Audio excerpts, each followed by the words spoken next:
Berkat damai sejahtera Tuhan turun ke atas kita semua. Amin. Selamat pagi, sungguh Tuhan kita baik dan teramat baik, dan dalam kebaikannya Tuhan sudah membangunkan kita kembali di akhir pekan minggu ini, Sabtu 12 Agustus tahun 2023. Mari terus kita serahkan hidup kita ke dalam tangannya, niscaya hidup kita akan terus dalam mukjizatnya. Amin. Baiklah, seperti biasa sebelum kita lebih jauh melakukan semua aktivitas kita di sepanjang hari ini, mari kita landasi hidup kita terlebih dahulu dengan mendengarkan firman Tuhan dari pembacaan Alkitab 1 hari 1 pasal, dari pembacaan 5 hari bersama kitab Yakobus. Dan hari ini kita telah berada di hari yang kedua, maka kita akan membaca kitab Yakobus pasal yang kedua ayat pertama sampai dengan ayat yang ke-26. Judul renungan kita hari ini, Sejalannya Iman dan Perbuatan. Sebagai pengantar renungan ini, saya akan coba bacakan untuk kita ayat yang ke-17. Demikian juga halnya dengan iman. Jika iman itu tidak disertai perbuatan, maka iman itu pada hakikatnya adalah mati. Sangat benar dan alkitabiah jika kita memahami bahwa ajaran Kristen tentang keselamatan berdasarkan iman dan bukan perbuatan. Akan tetapi banyak orang Kristen justru terlena sehingga tidak lagi melihat pentingnya perbuatan sebagai bukti nyata dari iman yang dimilikinya. Yakobus menunjukkan ada iman yang mati, yaitu iman yang tidak disertai perbuatan. Ia tidak memisahkan antara iman dan perbuatan, tetapi ia menunjukkan imannya dengan perbuatan-perbuatannya. Iman yang benar mustahil tanpa disertai perbuatan yang benar. Iman tanpa perbuatan sungguh menyedihkan, karena disejajarkan dengan iman yang dimiliki oleh setan-setan. Teladan iman yang sejati dapat kita jumpai melalui kehidupan bapa orang beriman, seperti Abraham. Imannya kepada Allah ditunjukkan melalui keberaniannya mengorbankan anaknya Ishak. Allah pun memperhitungkan tindakannya sebagai kebenaran.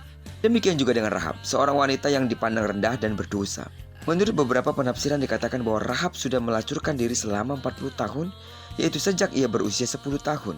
Namun ia pun dibenarkan karena keberaniannya menyambut para pengintai Israel dengan mempertaruhkan nyawanya. Keberaniannya itu adalah bukti dari imannya. Pesan Yakobus semakin jelas bahwa iman tanpa perbuatan adalah seperti mayat, tubuh tanpa roh. Iman seharusnya berpadu dengan perbuatan. Allah menghendaki iman dinyatakan dalam perbuatan-perbuatan kita. Iman dan perbuatan adalah kesatuan yang tidak terpisahkan. Melalui perbuatan, kita dapat menunjukkan dan membuktikan iman yang sejati di dalam kehidupan kita kepada orang-orang yang ada di sekitar kita, bahkan kepada mereka yang belum percaya kepada Kristus. Sidang jemaat Tuhan, melalui perenungan kita pada pagi hari ini, Tuhan mau kita berpikir kembali.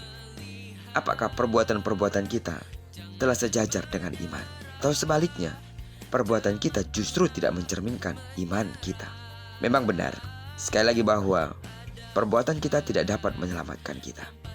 Tapi bukankah seharusnya buah dari iman kita percaya kepada Kristus yang sangat mengasihi kita? Harusnya kita melakukan hal yang sama kepada lain orang. Mengasihi dan memberikan keteladanan dalam ketaatan, rendah hati dan kuat menanggung segala perkara. Sidang jemaat Tuhan, mari mulai hari ini melalui perbuatan-perbuatan kita berharap orang-orang yang kita kasihi, orang-orang yang ada di sekitar kita, terlebih mereka yang belum mengenal kepada Kristus, bisa merasakan iman sejati yang kita dapatkan melalui kepercayaan kepada Kristus.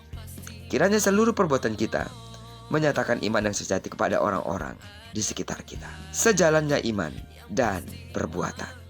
Terpujilah nama Tuhan. Kiranya perenungan kita pada pagi hari ini mengingatkan kita kembali bahwa jangan sampai kita melupakan bahwa iman dan perbuatan itu sejalan adanya, sehingga orang-orang di sekitar kita dapat melihat Kristus sungguh-sungguh tampil dari kehidupan kita.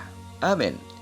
Diberkatilah kita di sepanjang hari ini, digenapi firman yang telah berjanji bahwa apa yang dikerjakan tangan kanan, tangan kiri kita dibuatnya berhasil. Kemanapun kaki kanan dan kaki kiri kita melangkah, percayalah di sana pasti kemuliaan Tuhan akan dinyatakan.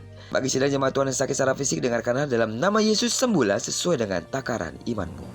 Diberkatilah kita bersama dengan orang-orang kita kasihi, serta bersama dengan orang-orang kita cintai dimanapun mereka berada. Terpujilah nama Tuhan. Shalom Aleichem. Berkat damai sejahtera Tuhan turun ke atas kita semua. Amin.